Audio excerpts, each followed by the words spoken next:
Shalom saudara, salam sejahtera dalam kasih Tuhan kita Yesus Kristus. Kebenaran hari 24 Juli berjudul Roh Allah dan Roh Kristus. Roh Allah dan Roh Kristus. Kitab Roma adalah kitab yang rumit dipahami. Rumit bukan berarti tidak dapat dipahami. Kita harus berhati-hati agar tidak salah menginterpretasikan ayat-ayat dalam kitab Roma itu. Dalam kitab Roma, Paulus menyinggung adanya bermacam-macam roh. Roh Allah, Roh Kristus, roh, kita gunakan huruf besar atau huruf kecil, sama saja, tapi sebaiknya kita pakai R kecil saja, karena ini bukan roh Allah, saudara-saudara, ya. Lalu roh perbudakan, dan terakhir roh manusia yang juga disebut roh kita. Selain itu juga terdapat kalimat karunia sulung roh di dalam Roma pasal 8:23. Tapi pada umumnya kita akan membahas mengenai roh-roh ini. Ada roh Allah, roh Kristus, roh saja, roh perbudakan, dan roh manusia atau roh kita. Nah, saudaraku sekalian,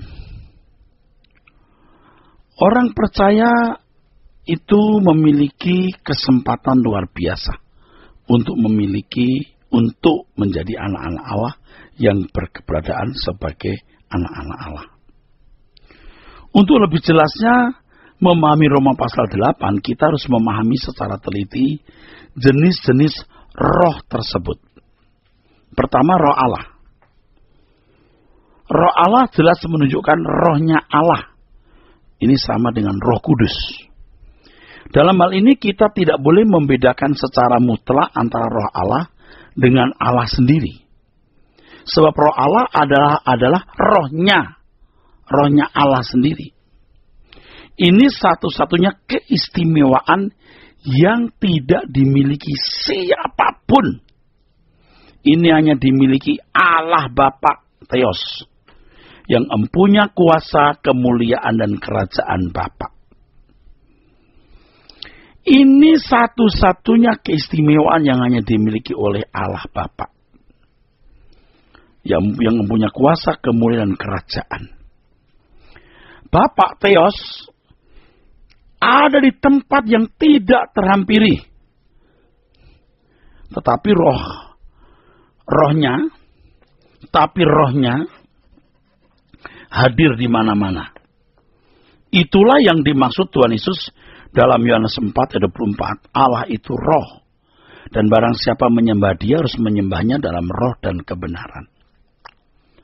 Bapa Theos adalah roh, dan rohnya mengelingkupi seluruh jagat raya ini tak terbatas. Kedua, Roh Kristus. Roh Kristus dalam konteks ini di Roma pasal 8 belum tentu menunjuk kepada pribadi Yesus. Yang saya pahami bahkan bukan. Memang dalam bagian lain dalam Alkitab terdapat kata Roh Yesus. Itu pasti menunjuk pribadi Yesus. Di mana Yesus turun dari surga untuk melakukan tindakan khusus. Tetapi Roh Kristus menunjuk kepada hasrat atau gairah yang ada pada Yesus. Kristus artinya yang diurapi. Dalam hal ini Roh Kristus sangat besar kemungkinan tidak menunjuk kepada pribadi Yesus, tetapi kepada pengurapannya. Pengurapannya, yaitu spirit atau gairahnya sebagai yang diurapi.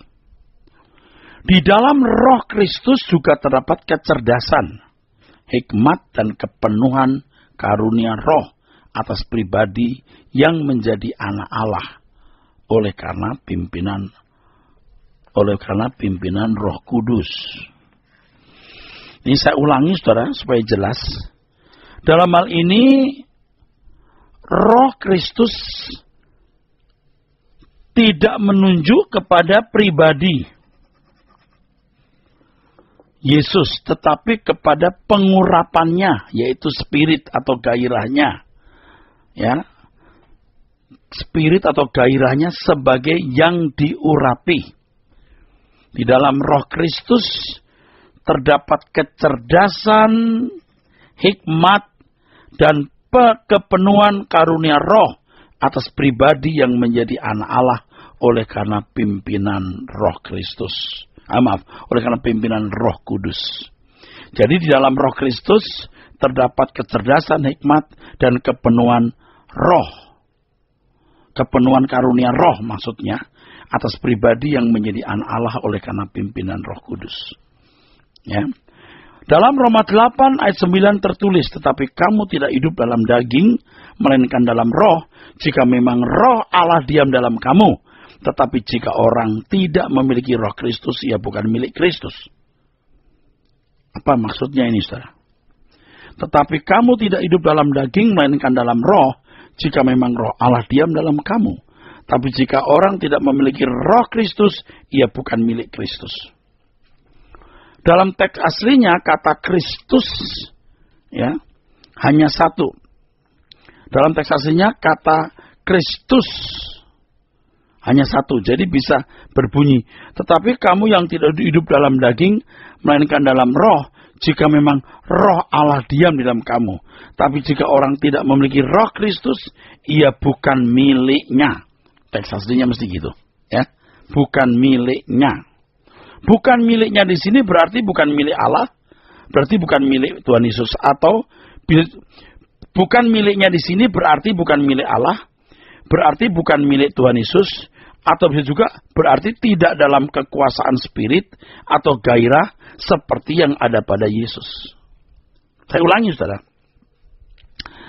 Tetapi jika orang tidak memiliki roh Kristus, ia bukan milik Kristus.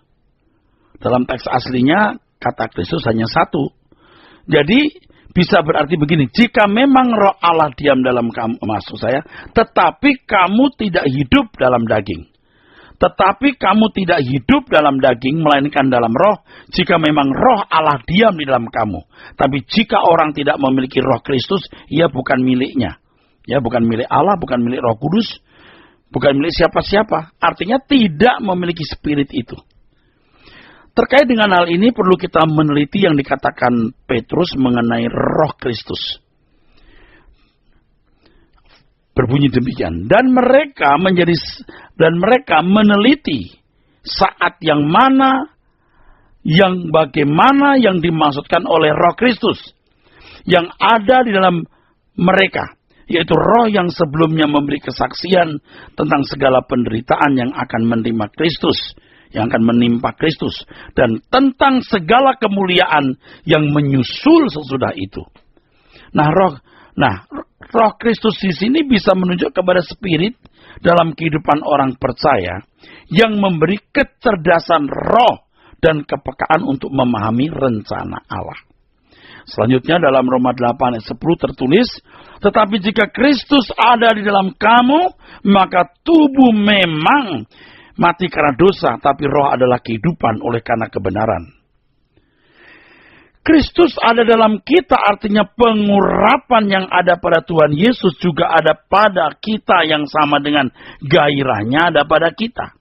Maka walaupun tubuh telah terhamba oleh kodrat dosa dan pasti mati oleh karena hukumannya, tetapi roh akan dapat menguasai hidup orang percaya dengan kebenaran yang diajarkan dalam Injil, sehingga nanti akan beroleh kehidupan dalam kerajaannya.